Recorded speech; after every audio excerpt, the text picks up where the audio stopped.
My brother Leo and I went to the bank to deposit money. There was no parking spot, so he just stopped the car right in front of the bank's entrance. "Stay in the car," he told me. "That way, if a cop comes by to give us a ticket, you can just drive away." As if on cue, a cop showed up. I rolled down the window and yelled, "Leo, the cops are here! Go, go, go!" The next second, my brother was tackled to the ground by police officers. "Name?" "Grace," I answered meekly. "Who was the suspect?" the officer asked, pointing to my brother. "He's my brother." "What's his name?" "Leo." "What were you doing at the bank today?" "Depositing money," I said, on the verge of tears. I explained with a long face, "Honestly, officer, we were really just here to deposit some money. My entire family has been law-abiding citizens. Why would we ever rob a bank?" "Then why did you run when you saw the police?" The officer across from me had a stern look that was a little scary. I told him the truth. My brother told me to watch the car, and if a cop came, I should drive off so we wouldn't get a ticket. But I panicked and stalled the engine. The interrogation room door opened and a younger officer came in. The background check came back.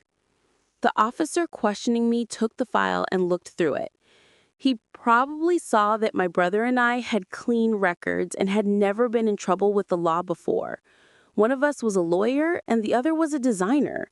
We really had no reason to rob a bank. He looked at me, not knowing whether to laugh or cry. "You two didn't do anything wrong. Why were you so panicked when you saw a cop?" I felt guilty. "We were illegally parked." He was speechless. After a long interrogation and a search of our car, they finally realized it was all just a big misunderstanding. The officer who questioned me gave me a lecture about not causing a public disturbance, then picked up his coffee cup and took a sip. "All right, you're all clear. Call a family member to come pick you up," he said. My heart sank. My parents had just left for vacation yesterday. This morning, my mom posted pictures on her social media feed of a sunrise in Hawaii. If I called her now over something this embarrassing, she would fly back just to ground both me and Leo for life.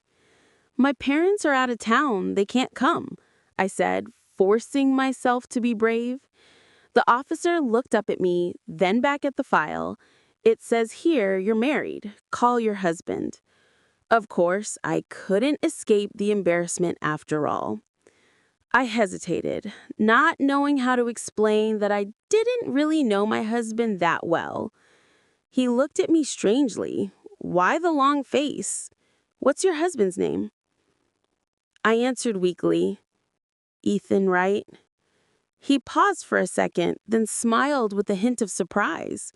"What a coincidence. We have a detective in our department with that same name." I was so embarrassed my toes curled inside my shoes. I had no idea how to explain that the detective he was talking about was in fact the same person. The interrogation room door opened again. The noise and cold air from the air-conditioned hallway rushed in. Ethan stood in the doorway, silhouetted by the light. "Hey, Captain," he said. The officer across from me stood up and put an arm around Ethan's shoulder, greeting him cheerfully. "Speak of the devil. What brings you here, kid?" I wished I could dig a hole and hide in it. Ethan pointed at me and smiled a little helplessly and said, "I'm here to pick up my wife." The second we were out of the police station, Leo hailed a cab and left, refusing to get in the same car as me. From the look he gave me, I could tell he was completely fed up with me. I knew I had messed up big time, so I quietly followed Ethan and got into his car. "Seatbelt," he reminded me as he rolled down the windows for some fresh air. "Oh, right." I was nervous, like a little kid in front of a teacher. After buckling my seatbelt, I sat perfectly straight and still. He glanced over at me and couldn't help but chuckle. "Why are you sitting so straight?" "I always sit like this," I said stubbornly. He started the car without saying anything else. The atmosphere was a bit awkward, which is what happens when you don't really know someone. I cleared my throat and forced myself to ask, "Are you off work?" He nodded. "I just about wrapped up a big case. I've been working on it for a month, so I'm taking a day off." He glanced at the time. "It's after 11. Are you hungry? There's some yogurt in the glove compartment if you want it." I shook my head. "I'm not hungry." He didn't push it. As he turned the steering wheel, he casually asked, "What do you want for lunch? I can pick up some groceries later." Ethan was an amazing cook. The first time I had his food, I was blown away. But we had only gotten our marriage license 2 months ago. In that time, he'd been buried in one major case after another, so busy he barely had time to breathe. He was basically sleeping in the break room at the station and hadn't been home much, let alone had time to cook. Since he was on leave today and offered to cook, I was all for it. I was trying to decide between beef stew and sweet and sour ribs when his phone rang. It was connected to the car's Bluetooth, and as soon as he answered, a loud voice came through the speakers. "Hey, I heard you just left the station with your wife." I could have died from embarrassment. I turned bright red and didn't dare make a sound. He looked at me, a smile in his voice, and he slowly pulled the car over to the side of the road. It was noisy on the other end of the line, like a lot of people were crowded around the phone. The person holding it had to shout, "Where are you headed? Turn around and come back. I heard you were sleeping and shot right out of bed the second you found out your wife was at the station. Come on, bring her over so the guys can finally meet her." Someone in the background added, Yeah, we haven't met her yet." Ethan looked at me with a playful smile and tilted his chin, signaling for me to answer. My face was beet red. I shook my head like a rattle drum but kept my mouth shut. The person on the phone got impatient. "Are you there? Did you fall asleep?" Ethan kept his eyes on me and replied casually, "I think you guys scared her off. She doesn't seem to want to come." I panicked and glared at him. Ethan laughed out loud. The other end of the line went silent for a moment. Then someone asked hesitantly, "Is your wife right there?" He held back a laugh and hummed in agreement. He looked at me again. "Wanna say hi?" He paused. Babe?" That one word, babe, sent a rush of heat straight to my head. I was as red as a tomato. We'd been married for over 2 months, and he usually just called me Gracie, like my parents did. He had called me babe before, but only once or twice, when we were in bed. The guys on the phone erupted in cheers, sounding like a troop of monkeys at the zoo. I looked into Ethan's smiling eyes and felt dizzy. After a long moment, I managed to whisper a tiny, "Hello." The response was a loud chorus of, "It's so nice to meet you." I wanted to melt into the floor. I pressed my face against the cool window and refused to say another word. Someone on the phone cleared his throat and spoke in a gentler voice. "Mrs. Wright, would you like to come have lunch with us? We all know Ethan got married and we've been really curious to meet you. It's been so busy lately, but we finally have some free time today. No pressure, of course. We just wanted to put a face to the name. It's always good to know people in the city." "So, are you free, Mrs. Wright?" Ethan was silent the whole time, just watching me with a smile. Their invitation was so warm that it was hard to refuse. I took a deep breath and finally managed to say, "Okay." We had lunch at a special little restaurant near the police station. I heard it was owned by one of Ethan's good friends. Almost everyone from his team was there, filling a huge table. They were a lively bunch of young men, each one louder than the last. They started shouting, "Hello, Mrs. Wright," before they even walked in the door, making me so flustered I wanted to hide under the table. Naturally, the main topic of conversation was Ethan and me. One of them, named Ben, was new to the team this year. He had a baby face with dimples and cute fangs when he smiled. Everyone on the team treated him like a little brother. Ben sat across from me and was the most curious. "Grace, how did you and our Lieutenant Wright meet?" I thought for a moment. "We've known each other since we were kids. Our families are old friends." They all got excited. So, your childhood sweethearts? I glanced at Ethan, who was sitting next to me. He was just watching me with a smile, clearly not planning to help me out. So I had to tell the truth. Not really. He never played with me when we were little. He just liked to bully me. I was terrified of him. The table erupted in laughter, and the atmosphere instantly became lively. Ethan, what's wrong with you? Grace, don't let him sleep in the bed tonight. Ethan just laughed and didn't say anything. After they had their fun teasing him, he placed a peeled shrimp in my bowl and explained, "She was so cute as a kid, I just loved to tease her until she cried. I thought it was funny." I was both embarrassed and annoyed and shot him a glare. The others weren't ready to let the topic go.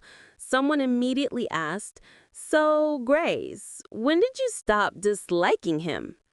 The group hooted and hollered. Now that's a good question. You hit the nail on the head, haha. That question stumped me. Ethan and I had spent more time together as kids, but he was 4 years older than me, so we were never in middle school or high school at the same time. Later, he went to the police academy, which had strict rules, and I went to college abroad. We had barely seen each other as adults. Our families were indeed old friends, and there was a joking childhood promise of marriage between us. But this was the 21st century, and no one took that kind of thing seriously, so our families never brought it up. Until 6 months ago. Ethan's grandmother was very ill. Before she passed, her biggest worry was Ethan. He was almost 30 and didn't even have a girlfriend. She just wanted to see him settle down. Ethan, feeling helpless, came to me. His intention was for us to pretend to be a couple to make his grandmother happy, but I misunderstood. I thought he wanted to follow through on our childhood promise. I was in my late 20s, and my mom was constantly setting me up on blind dates, which was driving me crazy. I thought, I have to get married eventually, so why not him? I knew Ethan's family, he's handsome, and he's a great cook. Marrying him seemed like the best option. So, the next day, we went and got our marriage license. That's how we got married. But I couldn't just tell everyone we got married out of convenience, could I? What would that do to his reputation? So, after careful consideration, I said the most ambiguous thing I could think of. It was love at first sight. Another round of cheers erupted. Ethan looked stunned. It seemed he had not expected me to say that. Whoa, look at Ethan's face. Did you not know about this? Who fell in love with who at first sight? Ethan snapped out of it and smiled helplessly. It wasn't love at first sight for me. It was a long-term plan. Amid the whistles and shouts that nearly blew the roof off the place, I lowered my head, my cheeks burning. I thought to myself, we're both such good liars. During the meal, the captain of the detective squad came over to give a toast. His name was Captain Miller, the one who had called Ethan earlier. He looked to be in his 40s or 50s. His chin was clean-shaven, as if he'd rushed to tidy up before leaving the house, but the bloodshot eyes and dark circles underneath proved just how heavy the workload had been for the past 2 months. He was already a bit tipsy. He clapped Ethan on the shoulder and said, "You're a lucky man, kid. You found a great girl like Grace." Ethan smiled and nodded. "Yes, I am." Then Captain Miller turned to me. "Grace, if this kid ever mistreats you, you come find me at the station. I'll beat him to a pulp." Ethan sighed. "You want to beat me? My parents want to beat me. Even my grandpa wants to come after me with a cane. How many lives do I have? How could I possibly dare to mistreat her?" I couldn't help but giggle. Ethan turned his head and looked down at me. Seeing me smile, he raised his eyebrow and teased, "Now, isn't that right, honey?" Captain Miller rolled his eyes. "You young people are so cheesy." "What's the point of being newlyweds if you're not cheesy?" Ethan replied matter-of-factly. Newlyweds. I quietly savored the word. After we got our license, we had to postpone the wedding because of Ethan's work and his grandmother's passing. He was so busy that we had barely seen each other. But today, in this noisy private booth, listening to all these new faces happily call me Mrs. Right, I finally felt it for the first time. I was really married, and I guess we really were newlyweds. The downside of being newlyweds was being up most of the night. We had only recently started being intimate, and we hadn't seen each other for over half a month. Ethan had a lot of pent-up energy to release. I ended up falling asleep. I was vaguely aware of him carrying me to the bathroom to clean up. I don't know how long I slept, but I was woken up by my phone ringing. My phone was on the coffee table in the living room, ringing non-stop. I groggily opened my eyes and saw the sky was just beginning to lighten. Ethan was sitting beside me, getting dressed. The noise was annoying me. I patted his arm and mumbled, "Phone." He took my hand, tucked it back under the covers, and pulled the blanket up to my chin. His voice was raspy from sleep. "I'll get it. You go back to sleep." I felt relieved, mumbled an okay, and fell right back to sleep. I slept for a long, long time. When I opened my eyes again, the sun was high in the sky. The bedroom door was slightly ajar, and I could hear the crisp, rhythmic sound of chopping, along with the TV in the living room. I slowly got out of bed, planning to wash up, but I couldn't find my hair tie. Ethan had cleaned up last night, so I had no idea where he put it. I opened the bedroom door and went out. "Ethan, my hair." I stopped mid-sentence.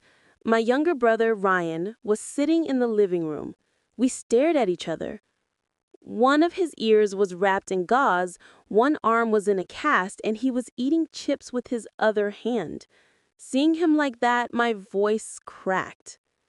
"What happened to you?" Ryan pouted, ready to play the victim. "Grace, I got in a car accident. It hurt so much." How could I not love the little brother I watched grow up? Seeing his pitiful state, my heart ached for him. Just then, Ethan appeared. The tough lieutenant from the criminal investigation team was wearing a pink floral apron. He leaned against the kitchen door frame and said, "You'll never guess how he got into that accident." I turned to look at Ethan's teasing expression. "How?" Ryan immediately shouted, "Don't you dare say it!" Ethan nodded and went back into the kitchen, spatula in hand. "Fine, I won't tell. You can tell your sister yourself." Then he turned back to me and said, like he was talking to a child, "Grace, have you washed up yet? Go wash your hands. It's time to eat." After a lot of prodding, Ryan still wouldn't say what happened. It wasn't until we were sitting at the dining table and he saw my patience wearing thin that he reluctantly told the story of what happened that morning. He was riding his motorcycle during the morning rush hour, and the traffic was bad. An ambulance was stuck, moving very slowly. He remembered seeing a news story about motorcyclists clearing a path for an ambulance, and he felt inspired. So he decided to do the same. He ended up rear-ending a car. The paramedics from the ambulance got out and loaded him onto a stretcher, too. I laughed so hard I slumped over the table, unable to hold my fork. As I was laughing, something didn't seem right. Wait, it's not the weekend. Aren't you supposed to be in school? Why were you out riding your motorcycle? Ryan went silent. Ethan couldn't help but glance at me with a smirk. "I was wondering when you'd figure that out." I glared at him. "Why didn't you tell me?" He played innocent. How could I dare to offend my little brother-in-law? Ryan was mortified. "I asked Ethan not to say anything. I was afraid you'd yell at me." "So you two are in this together?" I pointed at Ryan. "Did you skip school? Tell me the truth." The little rascal tried to get out of it by being cute. Come on, I'm already hurt. Don't yell at me. If you don't start talking, I'll make your other ear match this one. He finally gave in. I didn't go to class. You're asking for it, I fumed. You're skipping school now? Do you really think I won't break your legs? I stood up ready to give him a smack, but he was quick and jumped up to dodge. I pointed at him from across the table. What did you skip school for? Tell me everything. He mumbled, to watch a car race. My anger flared again. Are you serious? Your SATs are coming up and you're skipping school to watch car races? Ryan didn't say a word. Ethan pulled me back down into my chair, trying to be the peacemaker. Let's eat first. He's just a kid. Why are you getting so worked up? We can talk about this calmly. I was so mad that my fear of Ethan completely vanished. Don't you stick up for him, I snapped. He took my hand and blinked at me. I'm not sticking up for him.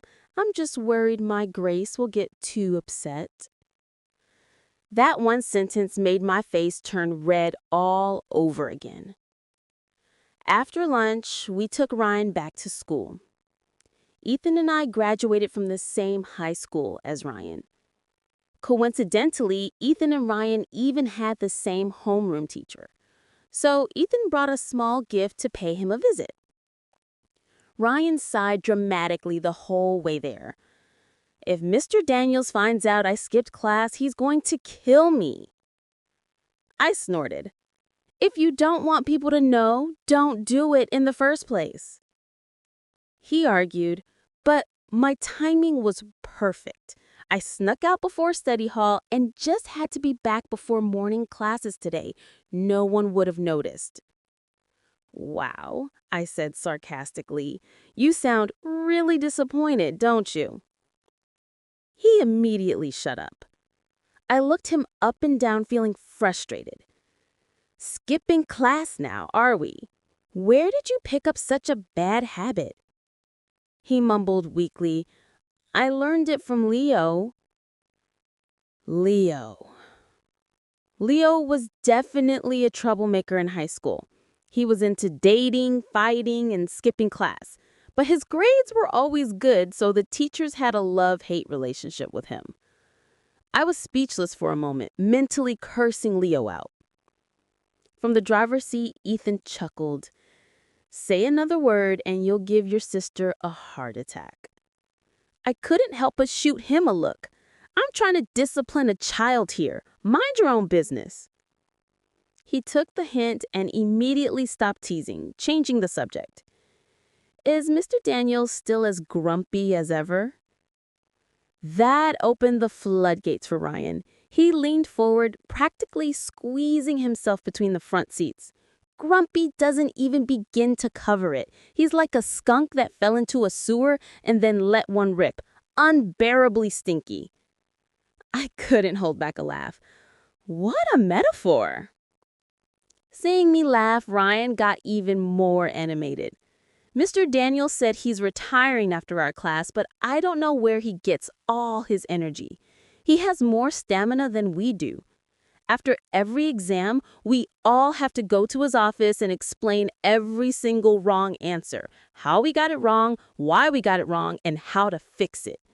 He's always yelling at people in class, too. If you mess up, you can expect a lecture. He doesn't hold back at all. He has that famous classification system, right? The one where he puts students into different categories. Ethan, do you know about it? Ryan looked at Ethan. Ethan nodded as if remembering something from long ago. I remember. I was the head in the clouds type. Neither Ryan nor I could stop laughing. Ethan looked a little helpless. It's a system he uses for scolding people. None of the categories are good. I can confirm that's true, Ryan nodded. So which category are you in, Ryan? Ryan blinked, took a deep breath, and furrowed his brow, perfectly mimicking Mr. Daniels. He said sternly, "Ryan, you are a classic example of someone who only learns the hard way. If I don't stay on you, you're a bad apple that spoils the whole bunch. You only run when there's a knife at your back.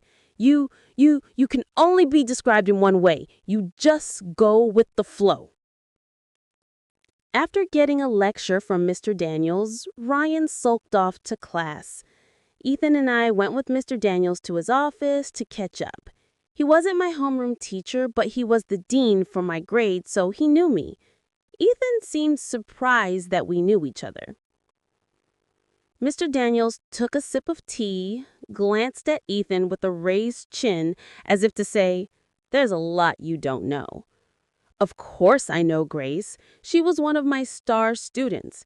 I remember you went to the architecture program at that top university, right?" I nodded. "Yes, you have a great memory. That was almost 10 years ago." "Of course," Mr. Daniels said with a proud look. "I remember every student I've ever taught." Ethan chimed in from the side, sounding a little sore. "Then how come you didn't recognize me at first?" A moment ago, either Mr. Daniels' mind was clouded by Ryan's antics, or Ethan had changed too much that he didn't recognize him until he spoke. Mr. Daniels waved a hand dismissively. "You've changed too much, kid. The last time I saw you was at a class reunion years ago. You were still in school then, right? Now that you're working, you carry yourself differently." He looked Ethan up and down, then patted his shoulder approvingly. "You've cleaned up pretty well." "You're too kind." He looked at me, about to ask something, when he noticed Ethan's arm resting on the back of my chair. He looked back and forth between us, then finally asked, "Are you too—" I was still processing, but Ethan had already taken my hand, playfully squeezing my fingers. He joked, "You were always so good at catching kids dating back in the day. Can't you tell?" My face flushed red all over again. Mr. Daniels was stunned for a second, then smiled knowingly. He pointed at Ethan. "You did well for yourself, kid. You married Mrs. Davis's favorite student." Mrs. Davis was my high school homeroom teacher. "You came at a bad time," Mr. Daniels said. "Mrs. Davis is out for a professional development workshop." I nodded. "We know. I called and asked her before we came." Mr. Daniels nodded, looking pleased as he glanced between me and Ethan. He asked Ethan, "Are you with the city's criminal investigation department now?" Ethan nodded. "And you, Grace?" "I started a small architecture firm with a friend." Mr. Daniels nodded approvingly again and again. After that, we listened to them reminisce about high school. It turned out Ethan wasn't exactly a model student. Mr. Daniels told me he used to be a troublemaker who would climb the school walls to go to internet cafes, and even got into fights. But he was smart about it, and Mr. Daniels' words, smarter than a monkey. He never left any evidence of his misdeeds, so Mr. Daniels could never catch him. When Ethan was in high school, I was only in middle school, so I didn't see him much. Our families would only get together for holidays. He was going through his rebellious phase back then, full of that me against the world teenage angst. He was the same age as Leo, so they had a lot more to talk about than he and I did. Whenever our families ate together or went on vacation, the two of them were forced to bring me along. They would go to internet cafes to play games, and I'd play games on my tablet next to them. They'd go out drinking with their friends at night, and I'd sit beside them, quietly eating barbecue. But Ethan was a good actor. To this day, my parents still think he was a perfect straight-A student. After leaving Mr. Daniels' office, we took a walk around the school. The walls of the first-floor lobby of the main academic building were covered in photos of outstanding students from previous years. New photos were added every year. When I was in high school, we all jokingly called it the Hall of Fame. "Do you think your picture is still up here?" I asked, looking up at Ethan. He leaned his elbow on my shoulder, his eyes scanning the wall. "It's been so many years, it's probably been taken down. Yours might still be here, though." It was class time, so the lobby was empty, and we took our time looking. It was exciting to see a familiar face after almost a decade. And then we found it. The Ethan in the photo had a youthful energy that was different from now. He was wearing his school uniform, his hair was a bit longer, and his features were fresh and handsome when he smiled. He had a natural air of righteousness that perfectly matched the words National Police Academy printed below his picture. I looked from the photo to him and teased, "You definitely looked younger back then." He snorted and pinched my cheek. "You didn't like me when I was younger either." I blinked. "I was in middle school. If I had actually dated you, Leo would have killed you." Ethan just shrugged. He couldn't beat me in a fight. I scoffed and didn't reply. On the wall opposite Ethan's picture, I found my own. It was a funny coincidence that our pictures were placed directly across from each other. The me in the photo looked much more naive.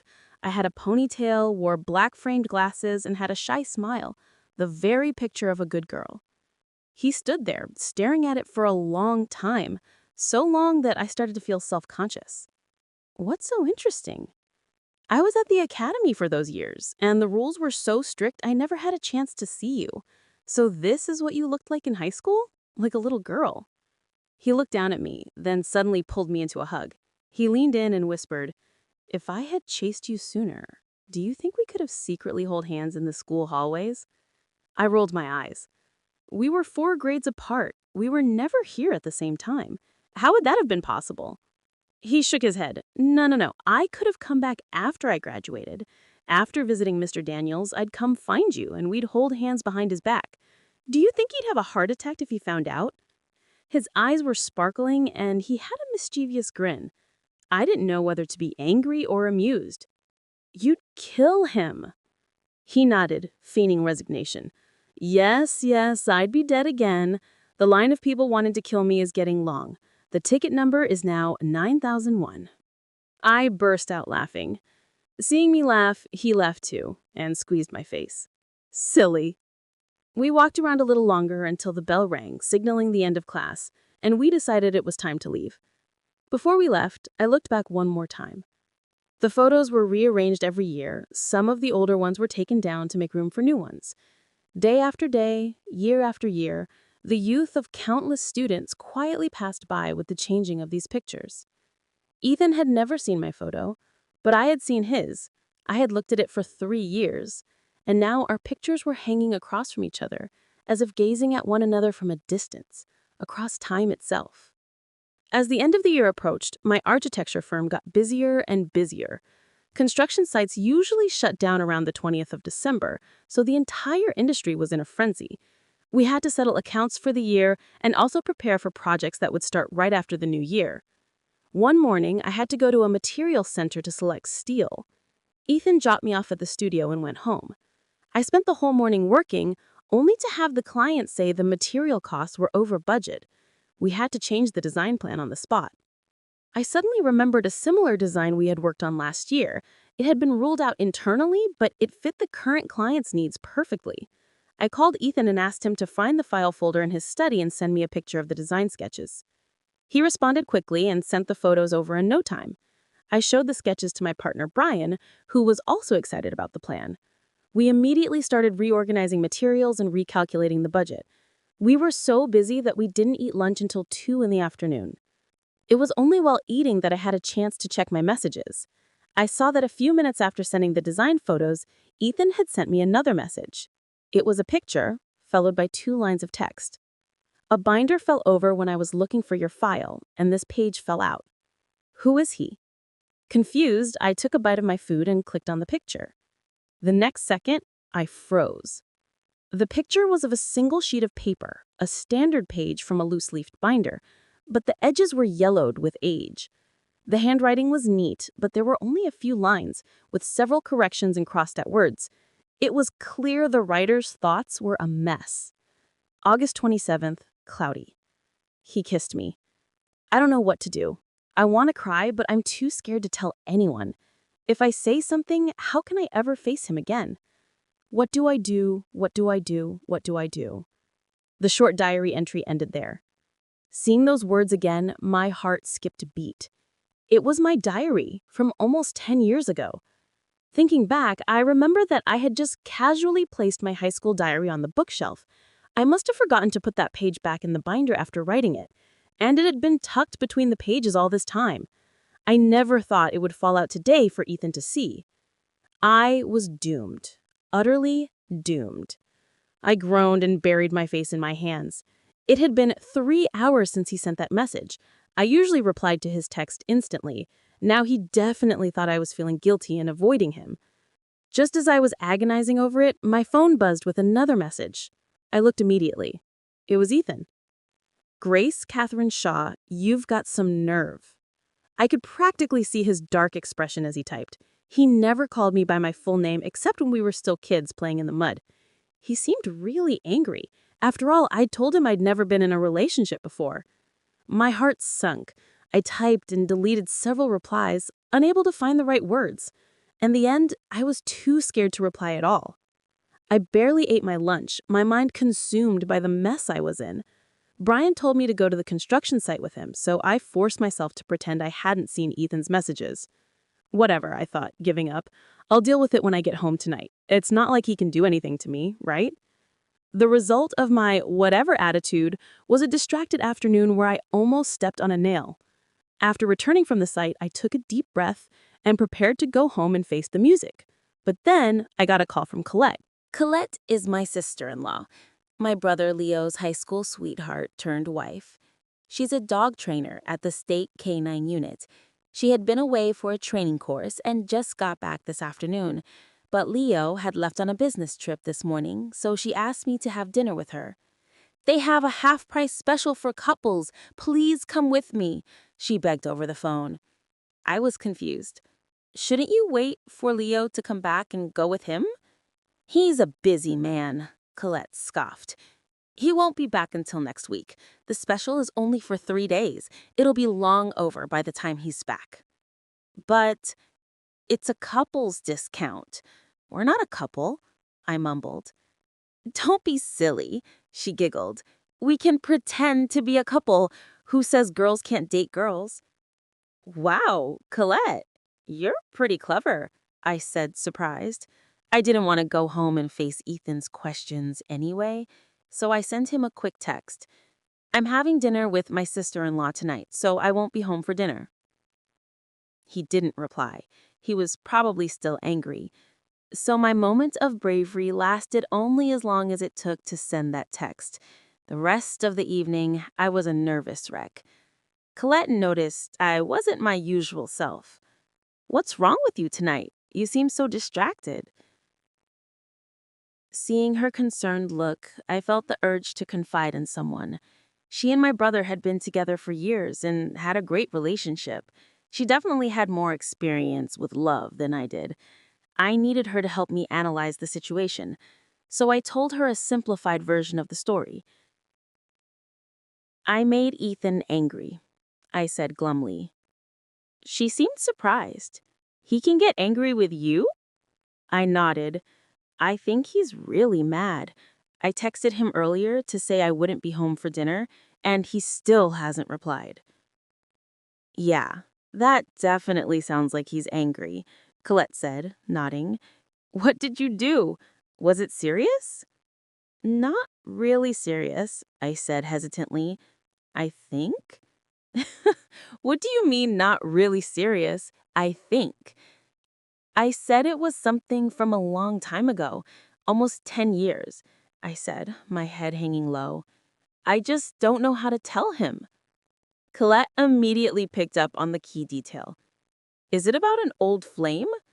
I couldn't meet her direct gaze. I guess so? Oh, come on. Everyone knows you've never even dated. How serious could it be? Colette seemed relieved. It was probably just some innocent puppy love stuff. Now Ethan found out, and he's jealous. Jealous? I was doubtful. Of course, Colette laughed and put her arm around my shoulder. This is easy. You listen to me, and I guarantee he'll be completely over it by tonight. I looked at her, excited. Really? Absolutely. Look, who's more of a dog, your brother or Ethan? My brother, I answered without hesitation. Exactly, she said with a grin. And what do I do for a living? You're a dog trainer, I replied. Exactly. And does your brother listen to me? I thought about how Leo acted around Colette and nodded vigorously. He does. Exactly. Colette's eyes sparkled with triumph. Today, I'm going to teach you how to train your little puppy. The double meaning in her words made me blush. I followed her lead and asked, How do you train him? She leaned in close and whispered something in my ear. The next second, my face exploded in red. I waved my hands frantically. Oh my, isn't that a bad idea? Colette pinched my cheek and laughed like it was no big deal. You're a married couple. It's perfectly legal. What's the problem? I stammered, unable to find a rebuttal. A police uniform is sacred. Wearing someone else's uniform without permission is illegal. Colette paused for a second, then burst out laughing. You know a lot. She thought for a moment and then winked at me slyly. No problem. We won't use his. I have connections. We're getting you a battle outfit tonight, one way or another. With that, she pulled out her phone and started making calls. I sat there fidgeting, my face burning as I thought about what she had just said. Half an hour later, she dragged me across town to a shop to pick up the outfit she had arranged. It was dark blue, looking like a modified police uniform, but it barely covered anything. I stood in the shop, holding the outfit, my face beet red, too embarrassed to even look around at the other items on display. Colette drove me to the entrance of my apartment complex. Even after I got out, she rolled down the window and gave me a wicked grin. Good luck, Grace, she called out. I hope your dog training session is a success tonight. I covered my ears and ran away, my face on fire. I had just entered the complex when I heard someone call my name. I turned around and saw Ethan playing basketball with a few guys from his team at the community court. They all waved and called out cheerfully, Hey, Grace! Ethan glanced at me, showed no reaction, and went back to shooting hoops. His coldness caught everyone off guard, including me. I stood there awkwardly, unsure what to do. The moment I saw him, my heart had leapt into my throat, squeezed tightly by an invisible hand. But his complete indifference made that hand crush it into pieces. My nose started to tingle, and I felt tears welling up. The other guys looked at each other, confused. Finally, Ben ran over to me with a goofy smile. Hey, Grace. He saw the bags I was carrying and offered to help. Let me get those for you. Remembering that one of the bags contained the outfit Colette bought me, I quickly refused. No, it's okay, I can manage. Seeing me frantically refuse, Ben scratched the back of his head and stepped back. He looked at me, then back at the gloomy-looking Ethan, and asked hesitantly, Did you and Ethan have a fight? My heart ached. I didn't know how to explain, so I just nodded. I made him mad. I knew it. He's been in a terrible mood all evening, Ben said understandingly. Couples quarrels are always complicated. I couldn't really talk to Ben about it, so I just forced a smile. You guys have fun. I'm going to head home. Oh, okay, Ben said blankly. As I turned away, my nose tingled again, and my eyes turned red. Ethan had never treated me like this before. I knew he was angry, or as Colette said, jealous. Colette had said that it was something from a long time ago, that he didn't care about my past relationships. He was just jealous. She said I needed to comfort him and tell him who he was. The problem was, I couldn't say his name because he was Ethan. My crush on Ethan probably started long before his feelings for me did. As a child, I had a love-hate relationship with him. I hated how he always scared me and made me cry, but I loved how he could also be genuinely nice to me. I followed him around like a shadow. In middle school, during that awkward, budding romance phase, all the young adult novels I read painted boys in love in such a delicate and beautiful light. It was around that time I suddenly realized Ethan had grown into someone who made my face flush and my heart pound just by looking at him. But he was completely oblivious. He still treated me like a little sister, casually throwing his arm around my shoulder and saying, "Come on, I'll buy you some candy." I secretly hid my growing feelings, like a piece of candy hidden in my pocket, the sweet and sour taste known only to me. I started high school after Ethan had already graduated. I saw his picture in the Hall of Fame. My classmates would point to Leo's photo and ask, "Grace, is that your brother? You're so lucky. He's so handsome and smart." I would just stare at Ethan's picture, not even glancing at my brothers, and mumble, "Yeah." Then a classmate came closer. She followed my gaze to Ethan's photo and gasped, "Wow, this one is really handsome too. And he went to the National Police Academy. Is he your brother too?" I would snort with a secret shy pride. He's not my brother. During my 3 years of high school, I could count the number of times I saw Ethan on one hand. Amidst the mountains of books and endless exams, the handsome boy in the photograph became my greatest motivation. I always thought, if I can just be a little better, get a slightly better grade, get into a university that's as good as his, I'd be good enough for him. I didn't disappoint myself. The summer after I graduated from high school, while learning to drive, I mentally counted down the days until Ethan would be home on break. As it turned out, he had an internship that summer and came back very late, only getting a few days off in mid-August. The day I saw him, Leo had arranged a dinner with a few other childhood friends. That night, they all drank too much, and the task of driving fell to me, a novice who had just gotten her license. I gave myself a mental pep talk, then glanced at the passenger seat. Ethan was leaning against the window, possibly asleep, his seatbelt unbound. I gently nudged him and whispered, "Ethan, seatbelt." He didn't react. Hearing the soft snores from the back seat, I thought, no one will see if I just help him buckle it, right? My face flushing, I leaned over to grab the seatbelt. Just as I slowly pulled it out, Ethan's eyes suddenly opened. Our faces were very close. I could even see that his beautiful eyes were hazy from the alcohol, as if he wasn't fully conscious. His warm breath, tinged with the smell of liquor, fell on my face. As our breaths mingled, the temperature in the car shot up. My heart was pounding so hard I thought it would burst out of my chest. The next second, he tilted his head up and his warm lips brushed against the corner of my mouth, a touch as light as a feather. He smiled with satisfaction, his voice a blurry mumble like someone talking in a sleep. "Wait for me." He didn't know who I was talking to. After saying that, he passed out again, slumping against the window. Only I remained frozen in that position for a long time. In the quiet car, my heart was beating like a drum. I had just gotten home and taken the outfit into the bathroom when Ethan walked in the front door. For some reason, I instantly felt like a rat in a sewer, hiding in the bathroom, terrified he would find me. I held my breath and listened. The crisp click of the shoe cabinet opening and closing, he was changing his shoes at the entrance. Footsteps approached. He was walking toward the bedroom.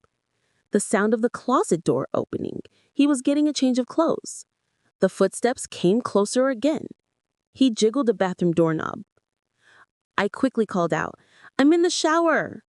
He didn't say anything. The footsteps faded away. He must have gone to the other bathroom.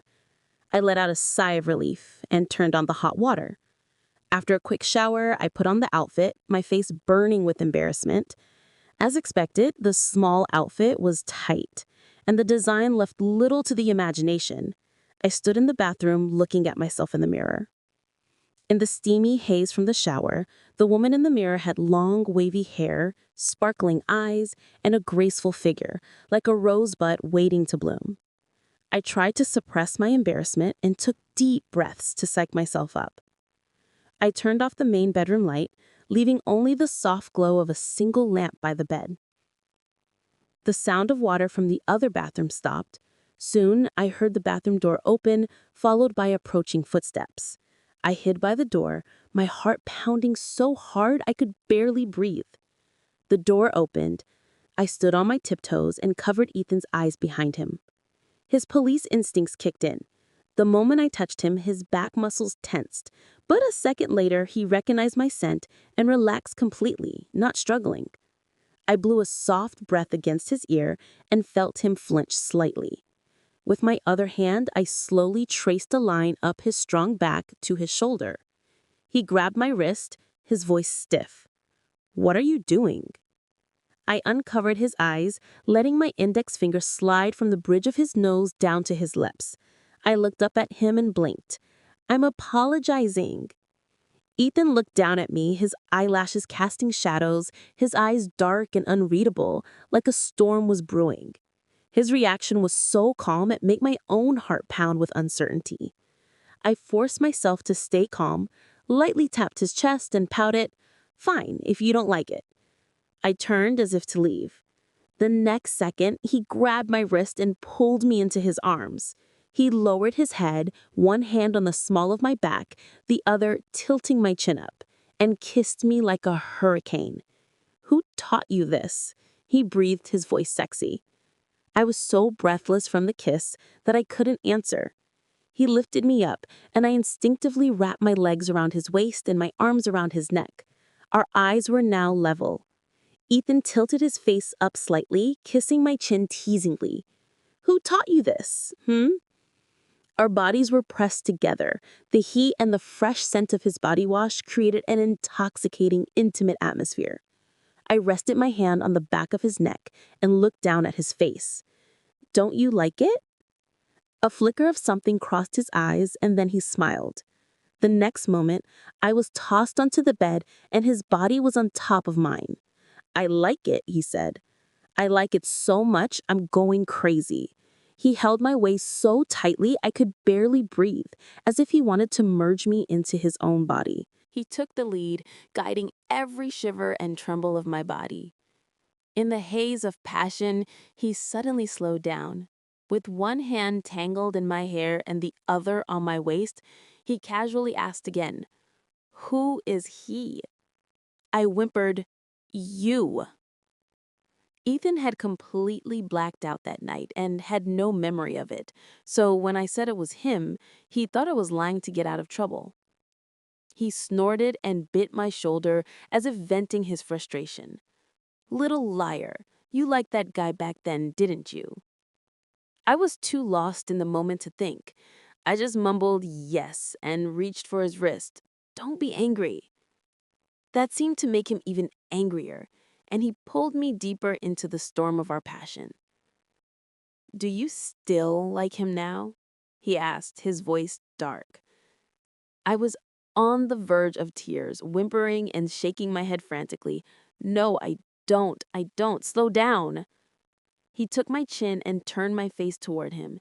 He leaned down and kissed the corner of my mouth, his voice low and mesmerizing, as if casting a spell. "You can only have eyes for me, understand?" I nodded and whimpered, "Yes." He stroked my face, finally satisfied. He slowed down as I had asked and sighed with content. "Good girl." After that night, Ethan and I both had an unspoken agreement not to bring up the diary page or the mysterious he ever again. In fact, our relationship seemed to grow closer. Little affectionate gestures became more and more natural. As the end of the year approached, Ethan's work at the station got even crazier. A few days ago, a major online fraud case broke, which led them to a whole network of criminal gangs and websites. Everyone in the criminal investigation department was called in for overtime. I was busy too, running between the studio, construction sites, and material markets. So Ethan and I were once again spending more time apart than together. Sometimes he worked so late he would just sleep in the dorm at the station. When he did come home, it would be in the middle of the night. He would quietly shower and slip into bed. Several times, I woke up in the middle of the night to find myself in his arms, only to find him gone again by the time I woke up in the morning. But whenever he had a free moment, he would text me. Just little things, telling me where he was, what he was eating, or who he was meeting. I didn't understand how we went from being practically strangers to acting like a couple in the honeymoon phase. The change felt so quiet and natural. One evening, Ethan came home early for once. We had dinner together and were watching a movie on the couch, which somehow led to us rolling into bed. He had just taken off my dress when my phone started ringing like crazy. He grabbed my wrist to stop me. Ignore it. I was worried it was work, so I insisted on getting it. Ethan sighed, pinned me to the bed, and got up to get the phone himself. The floor's cold. I'll get it for you. I sat up and watched him walk over to the table and pick up my phone. The next second, he answered it. Mom? I held out my hand. My mom or yours? He strolled back over, but instead of giving me the phone, he playfully slapped my open palm. I glared at him. He just grinned and continued talking into the phone. It's late. What do you think we're doing? From his tone, I knew it was Ethan's mother, Diane, formerly my godmother, now my mother-in-law. My face instantly flushed. I couldn't believe Ethan would be so cheeky with his own mom. I leapt out of bed to snatch the phone from him. Ethan dodged me while still on the call. Whatever you have to say, you can just tell me. What if you two are plotting against me behind my back? Mom, what is it? Hurry up. Gracie is trying to get the phone. Oh, tomorrow morning? He finally turned to look at me. Are you free tomorrow morning? I pinched the hard muscle on his arm and glared. None of your business. He said my mom is asking, his face perfectly straight. I stared at him, and seeing that he wasn't joking, I answered fiercely, yes, I'm free. He turned back to the phone. She's free. I'll drive her over tomorrow morning. All right, that's all. I'm hanging up. Then he tossed the phone onto the armchair and came to hug me. I had never met someone so shameless. My mom wants to take you shopping tomorrow, Ethan said. I was still mad about him grabbing my phone and turned my head away when he tried to kiss me. We wrestled for a bit, but he was too strong. Just as Ethan was panting and taking off his shirt, I felt a sudden rush of warmth between my legs. I pushed against his shoulder. Wait. What's wrong? He asked, his voice husky as he held my wrist. I scrambled out of bed and rushed to the bathroom. Sure enough, my period had arrived. It was probably early because I'd been so stressed and busy lately. The person most disappointed by this news was Ethan. He stayed in the shower for a long time. When he came out, he had a sour look on his face. I giggled. He shot me a glare, then went to the kitchen with the same sour face and made me a cup of hot chocolate. Finally, he handed it to me, still scowling. Drink this, then go to sleep. He looked so ridiculous I couldn't help but find it funny. The next morning, he drove me to Diane's house. I usually don't get cramps during my period, but I do get very sleepy and have no energy. Seeing me yawning constantly, even asked, should I tell Mom you're not coming? You can just stay home and rest. I shook my head. No, I haven't been shopping in forever. I want to go with her. Even after getting married, Diane always said I was destined to be her daughter. Ethan didn't say anything else, just reminded me, all right, but rest if you get tired. I know. I yawned. He looked at my sluggish state and sighed. Before we left, he knelt down in front of me to help me put on my shoes, and as he was about to put on my socks, he gently squeezed my bare ankle and said suddenly, I should get you a little gold anklet to wear one of these days. I teased him, just a gold anklet? He looked up at me for a second and smiled. He nodded as he pulled on my sock. Of course not. A little gold necklace, little gold earrings, a little gold ring, whatever you like. I like all of them. What now? I said without hesitation. He sighed dramatically. Well, if the kid likes it, you gotta buy it. What else can you do? His joke made me laugh. I gently kicked his chest with my other foot. Are you raising a daughter? He caught my foot and warmed it in his hands before putting on the other sock. He pouted, disagreeing. Even if we had a daughter, she definitely wouldn't get this kind of treatment. He continued slowly, I will always put you above her or anyone else.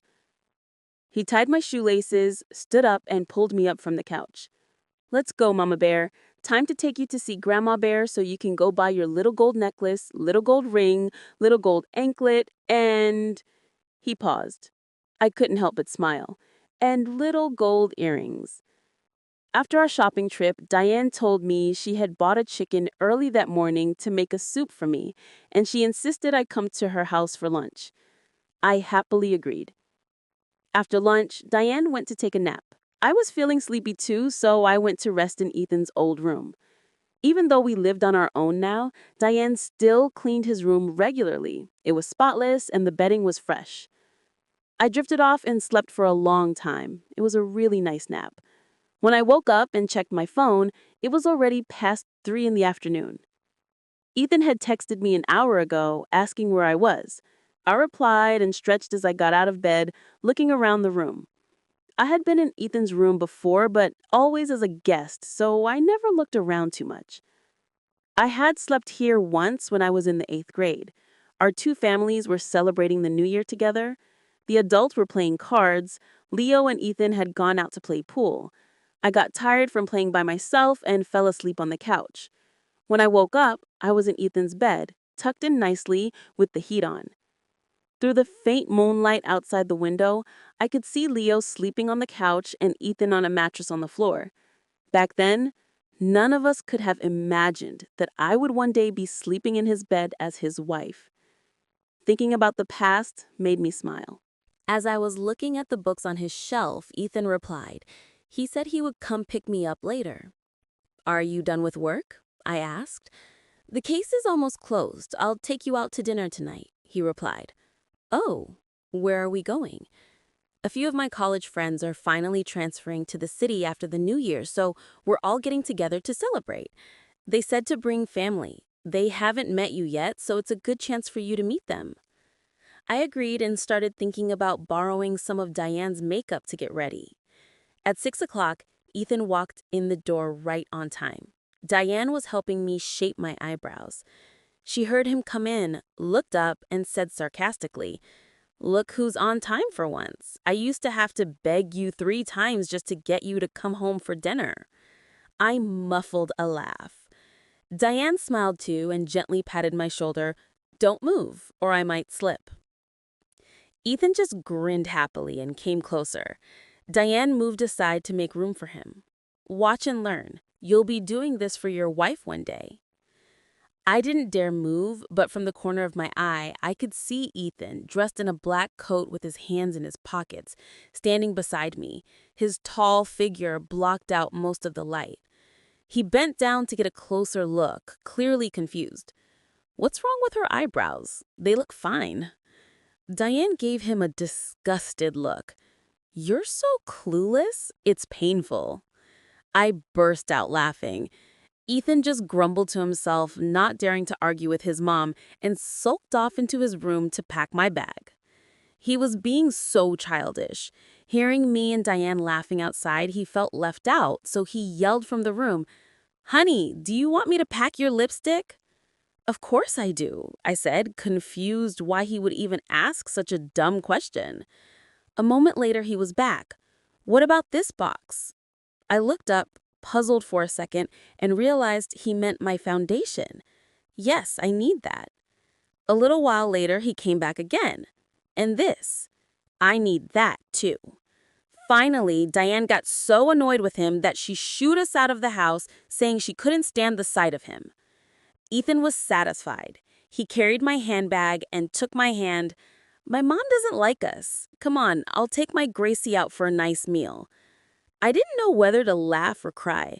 It's because you were being so annoying. He pretended not to hear me. My mom's always like this. She's always finding fault with me. Before he could finish, the window on the 2nd floor suddenly opened. Diane leaned out and pointed at him, yelling, "If you don't get out of my sight right now, I swear I'll break your legs." Ethan yelped and pulled me into a run, acting like a little kid. Ethan's police academy has 2 campuses, one in the north and one in the capital. When he was a student, the criminal investigation program was at the southern campus, so a lot of his classmates were from that region. There were 4 guys in his dorm room. Tung was from down south. He was tall and strong with thick eyebrows and big eyes. He looked like someone you can always count on. When he spoke, his accent gave him a whole different charming vibe. Donnie was also from the South. He wasn't tall, but he was hilarious. Ethan said he was a great singer and even won 2nd place in the campus singing competition. Marco was very handsome with big eyes and a high nose. When he smiled, he looked a bit like a young movie star. His family was originally from the north, but they all lived in the city now, so he was a local. He was the one who was transferring back. Tung and Donnie couldn't make it to the dinner tonight. They had both returned to their hometown police departments after graduation. But Marco video called them and Ethan put his arm around me so we could say hi. Tung was eating instant noodles with a mountain of case files visible behind him. His eyes widened. "Whoa, I was wondering why everything suddenly got brighter. But it's you, Grace, gracing us with your presence and beauty." I was so embarrassed by his direct compliment that I didn't know what to say and could only smile shyly. Donnie, who was probably at home, laughed at the obvious flattery. "Dude, have you really been using the same lines to compliment girls all these years?" "Shut up. You try then," Tung shot back. Donnie didn't hesitate. "Grace, just look at how mesmerized our boy Ethan is. His eyes are glued to you and he hasn't stopped smiling." Ethan, who was suddenly put on the spot, laughed and said, "Get out of here." Marco immediately added, "It's true. You guys should have seen them when they arrived. Ethan was opening doors and hanging up her coat. He was so ridiculously attentive, like a little puppy." Ethan couldn't punch Tung and Donnie through the screen, but he could reach Marco. He thumped him on the back. "You're asking for it." Amid the playful chaos, I couldn't stop laughing. Donnie even offered to sing for me, but Ethan shut him down, saying he didn't want to hear it. Donnie pretended to be outraged and promised to drink Ethan under the table the next time they met, which led to a discussion about when they should all get together again. Later, more people arrived. Most of them were classmates who also worked in the city's police system. Many brought their spouses and several even had kids. I had a fleeting thought of, wow, they all have kids already. And then it hit me. Ethan was turning 30 next year. It was completely normal for his peers to have children at this age. Ethan was playing with a little girl, the daughter of their college class leader. Their class leader was a tall woman with short hair who looked incredibly sharp. Ethan said she was so tough in their combat classes that she could hold her own against many of the guys. She had gotten married a couple of years ago to her childhood sweetheart, a neurosurgeon. They were a beautiful family, and their little girl was adorable. The little girl was about a year old, waddling around and babbling. She had a rosy-cheeked face and big, bright eyes like dark grapes.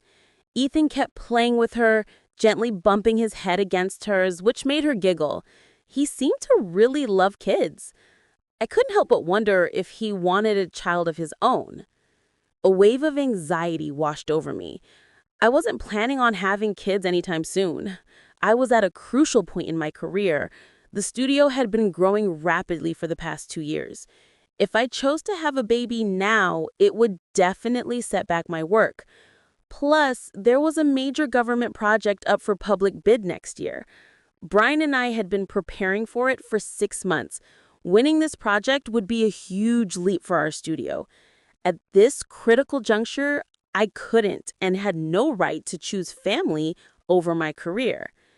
My thoughts were a tangled mess for the rest of the evening. Ethan noticed I was distracted and leaned in to whisper, "What's wrong?" I quickly shook my head and smiled at him. "It's nothing." He stared into my eyes as if trying to read my expression. A second later, he let out a soft laugh and raised an eyebrow, looking a little helpless. "Did you forget what your husband does for a living?" You think after all my years of detective training, I'd actually be fooled by you? I had no choice but to give in. It's nothing important. I'll tell you when we get home. Really? Really? I nodded. He finally let it go, gently squeezing my hand under the table. Just tell me if something's wrong. I nodded. Just then, Marco came over to give a toast. He and Ethan argued for a while about who had less in his glass, which ended with the class leader coming over and topping them both off. They couldn't chug a full glass of whiskey, so they just took a symbolic sip. Marco stood next to Ethan, grabbing a few bites of food with his fork. He suddenly said, "I've been meaning to say this, but you look so familiar, Grace. Seriously, I feel like I've seen you somewhere before." I was surprised. "I don't think so. This should be our first time meeting." To my surprise, someone else at the table immediately agreed. "It's true. I feel like I've seen her somewhere too, but I can't quite place it." Ethan's expression suddenly became a little awkward, as if he was trying to hide something. He waved his hand dismissively. "You're all mistaken." Just then, the class leader slapped her forehead. "Oh my gosh," she exclaimed, grabbing everyone's attention. She looked like she had a revelation. "I remember now, the photograph!" The others were still confused, but the color drained from Ethan's face. A second later, Marco remembered too and clapped his hands. "I remember now. The photo in the frame in your dorm room was of Grace, wasn't it?" Ethan immediately denied it, trying to brush it off. "No, what photo are you talking about?" "We all saw it," the class leader insisted. "When we switched dorms in our junior year, I was handing out key cards at the bottom of your dorm building. You came out carrying a pile of stuff, and there was a photo frame right on top. I saw you were struggling, so I offered to hold it for you. I thought the girl in the picture was your girlfriend and joked that she looked like she was underage. The look on your face then?" She pointed excitedly at Ethan.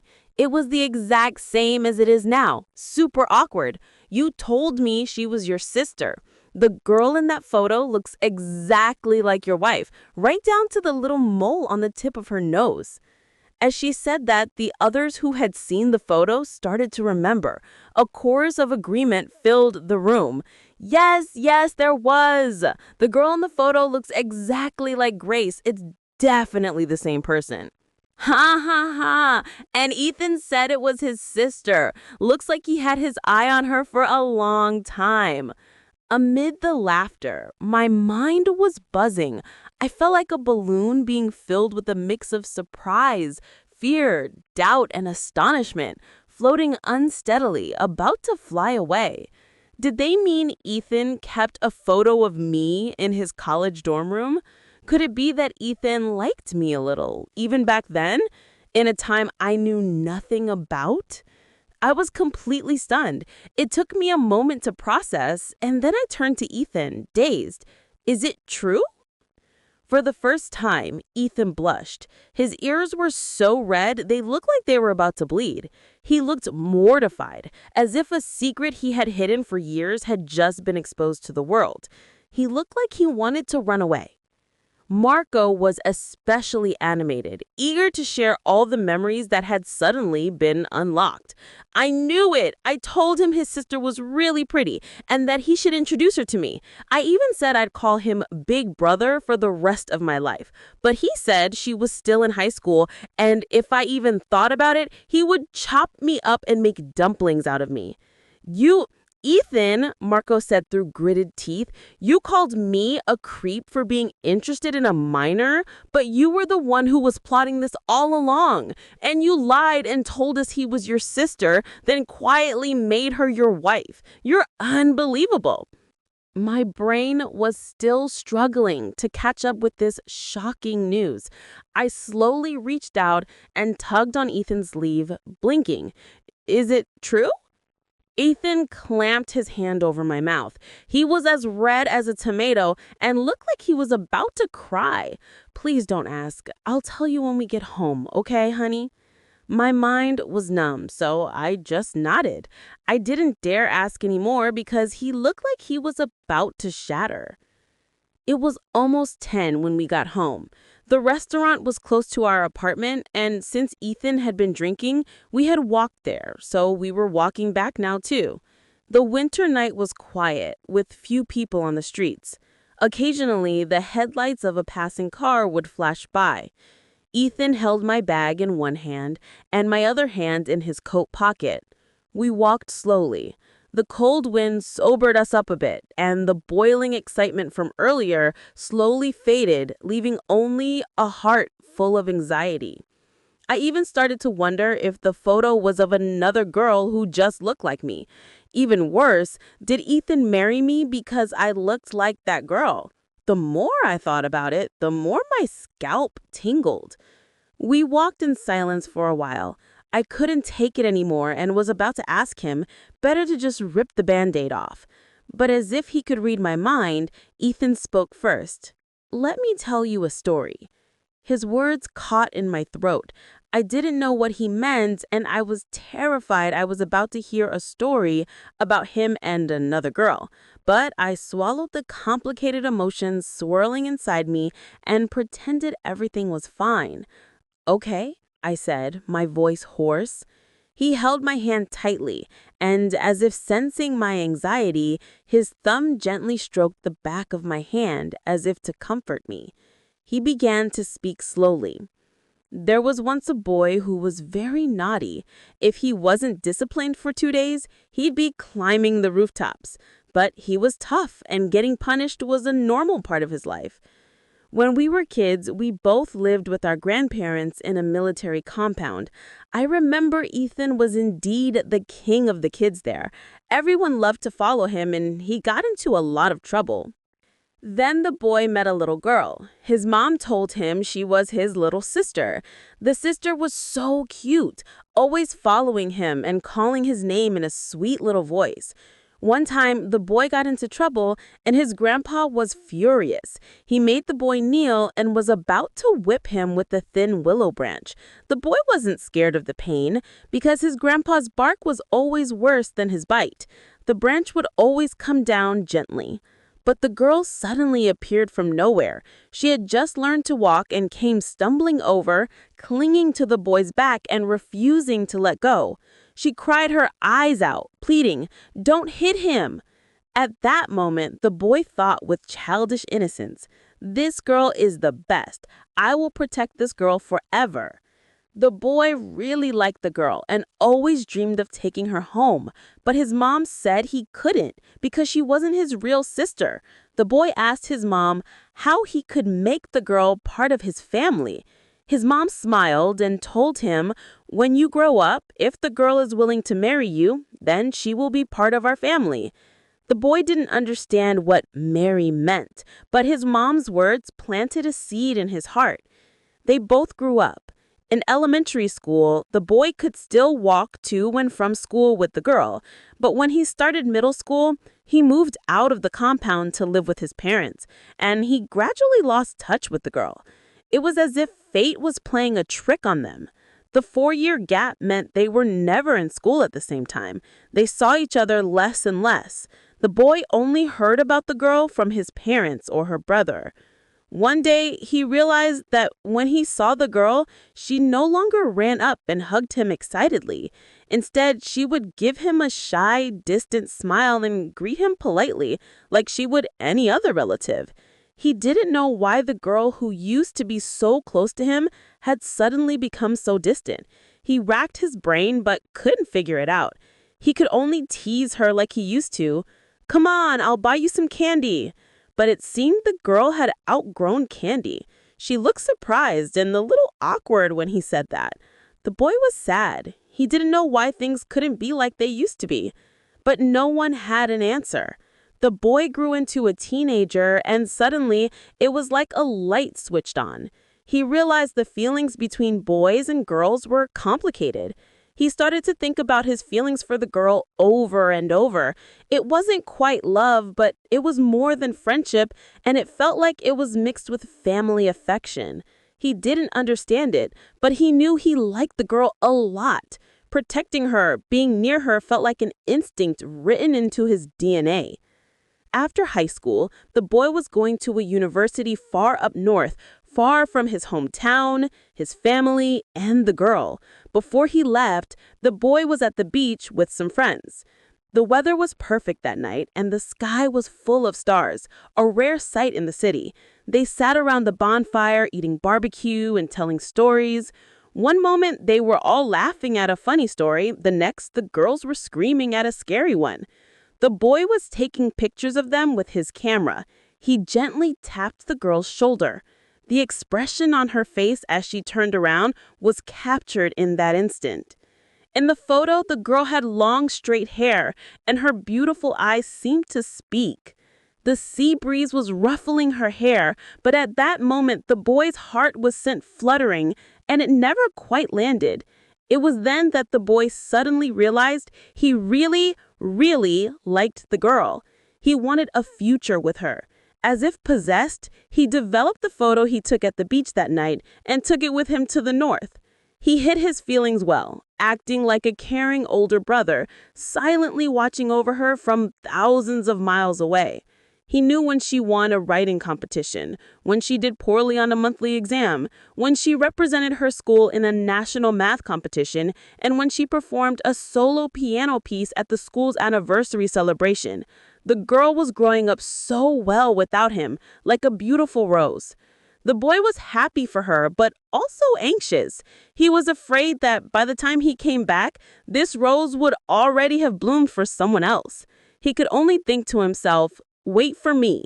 When I have a good job and a future, and when you're old enough to bloom, I will officially come to you as someone different. But fate had other plans. The girl went abroad for college and even for her master's degree. The boy and girl were like two intersecting lines. After crossing paths, they were destined to go in opposite directions. The years of separation made their relationship more and more distant. The boy still liked the girl, but he felt like he could never say it. Adult feelings were heavier and required more thought. Or rather, this complex and deep emotion should be called love. Love makes you feel insecure. It's the words you never say, the hand you never reach out. The boy was afraid that if he said something, they might not even be able to be like family anymore. He even cowardly thought he could live like this for the rest of his life. He thought he had hidden his feelings well, but his grandmother saw through him. His grandmother was getting older and her health was declining. The family knew her time was running out. One day, the boy was pushing his grandmother in her wheelchair in the park when they ran into the girl coming home from work. He suppressed the intense, overwhelming emotions, showing only a polite, courteous smile. After the girl left, his grandmother suddenly asked him, "You like her? Why don't you try?" The boy was surprised and embarrassed, but his grandmother's gaze was so gentle that he couldn't help but confess his secret. He said, "I'm afraid to try and fail. I'm even more afraid that we won't even be able to be friends anymore." His grandmother said, "Life is short. What's the harm in trying?" Ethan paused. I realized his voice was choked with emotion and his eyes were glistening. He took a deep breath, squeezed my hand tighter, as if holding on to a precious treasure. The boy is so grateful he listened to his grandmother that day. Because he took that chance, the girl he had liked for so many years. He paused and turned to look at me. The yellow streetlight softened his features and his eyes were impossibly gentle. He said, "Finally became his wife."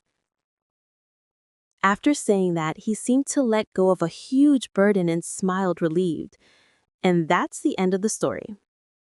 He asked, "Do you like the story, my little girl?"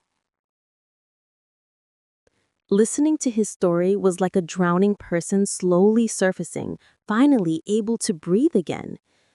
So this was our story, from Ethan's perspective. So in the years I knew nothing about, he had also harbored a tender, secret crush on me. His gentle gaze waited for my response. This gentle look was like the moonlight. I had never noticed it, but had always been there, accompanying me on my journey. I suddenly smiled. I tilted my head and looked at him. You really wanted to know who I liked in high school, didn't you? Ethan was taken aback, clearly not expecting me to bring this up.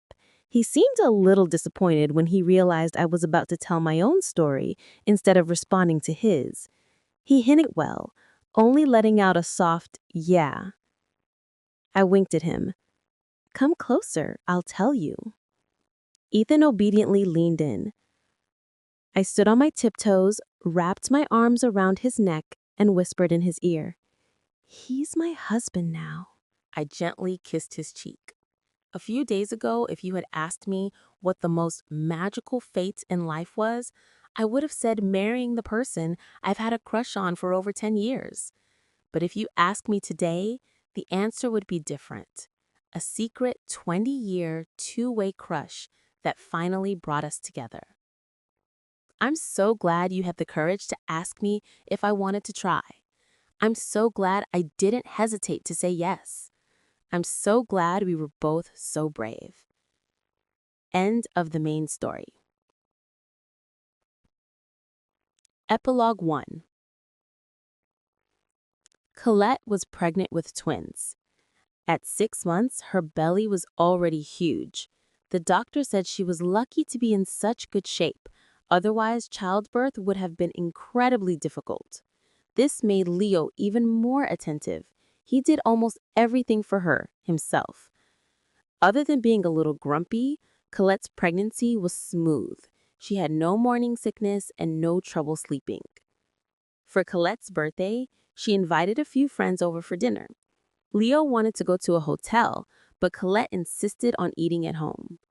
Of course, the pregnant woman couldn't be expected to cook, so the friends who knew how to cook all offered to make their signature dishes. Ethan picked me up from my studio after work, and we went to the grocery store before heading to Leo's place with bags full of food. As we were walking from the car, we saw Leo coming home too. He was still in his work suit, carrying a briefcase in one hand and a red plastic bag in the other. What's in the bag? I laughed. Fish, Leo said, looking completely exasperated. I thought I said in the group chat that I bought fish, a sea bass and a catfish. Isn't that enough? I asked, confused. This is carp. I just caught it. Don't you have ants in your pants? How can you sit still long enough to go fishing? Ethan teased. Leo rolled his eyes and sighed, a mix of helplessness and pride in his voice. Colette has been craving fish soup lately, and it has to be fish that I caught. What can I do? I was silent for a moment. Are all pregnant women's cravings this strange? You have no idea. She's so picky these days. One day she can't eat spicy food, the next day no sweets, and the day after that, no onions. The funniest thing was a few days ago, she woke me up in the middle of the night and told me she wanted to drink paint. It scared the life out of me. Paint? I know, right? Leo nodded. Pregnancy hormones are weird. She's also been really irritable lately, with a very short fuse. I have to talk to her in a soft voice, or she'll get angry at the slightest thing. I didn't think Leo deserved a medal for this. I thought it was what he should be doing. Women contribute so much more in childbirth. It's only right for men to provide emotional support. So I patted his shoulder. As you should, little Leo. Take good care of my sister-in-law. Leo shrugged my hand off, annoyed. You're asking for a smack, little Gracie. While we were messing around, Colette's best friend, Joanne, arrived. She was carrying several plastic bags and a paper bag that looked like it held a purse. Leo saw her from a distance and called out, Jojo, what took you so long? You just got here too, Joanne replied, then shot him a fierce glare. Don't call me that. Leo and Ethan both laughed. They had all been in the same class in high school, so this was probably some old inside joke. I quietly asked Ethan, why do they call her Jojo? Ethan explained, in high school, a teacher misread Colette's name and called her Coco. It stuck as her nickname. Joanne overheard and added, And because I was her best friend, I also lost my real name and was called JoJo for 3 years. Leo, completely oblivious, added, "It's a lucky name. Look, you and Coco are still such good friends after all these years." "Lucky my ass," Joanne grumbled. Leo, in a moment of true genius, suggested they nickname the twins Coco and JoJo. He was immediately shut down by Colette, and that was the end of that. Epilogue 2. 100 days after Ethan's grandmother passed away, we picked a good day for our wedding. But a few days before the ceremony, we had a fight. Or rather, he pissed me off. He tried everything to make it up to me, but he just kept making things worse. In a fit of anger, I blocked him on everything. The night before the wedding, he went on Venmo and started sending me money transfers with messages attached. He wrote, "Honey, you are still coming tomorrow, right? You have to."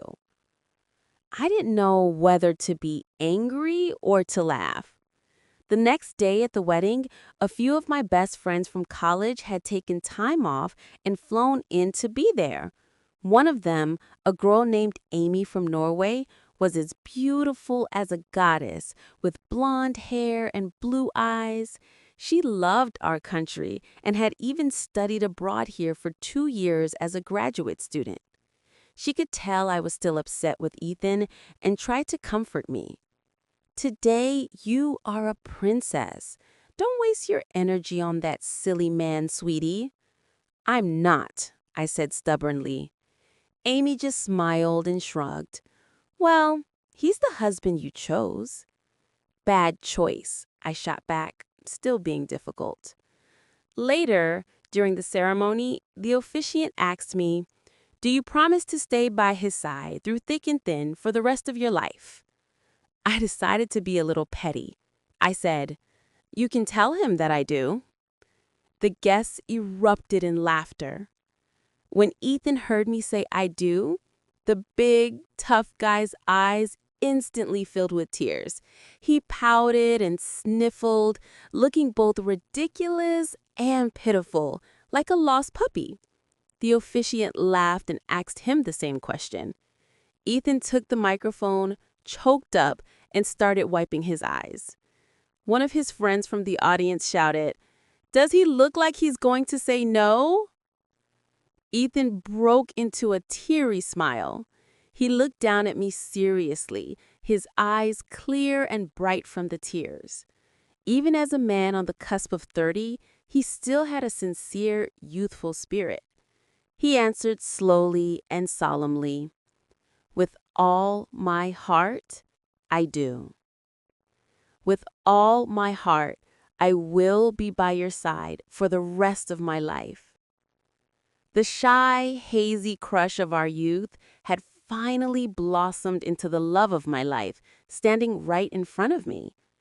This was what my heart had always wanted. With all my heart, I do. The end. If you like this story, make sure to subscribe. If you didn't, send it to someone you hate. I loved how sweet this couple was. It makes me want a boyfriend. We post daily story updates from my personal collection. We also have playlists for different types of stories. Check them out.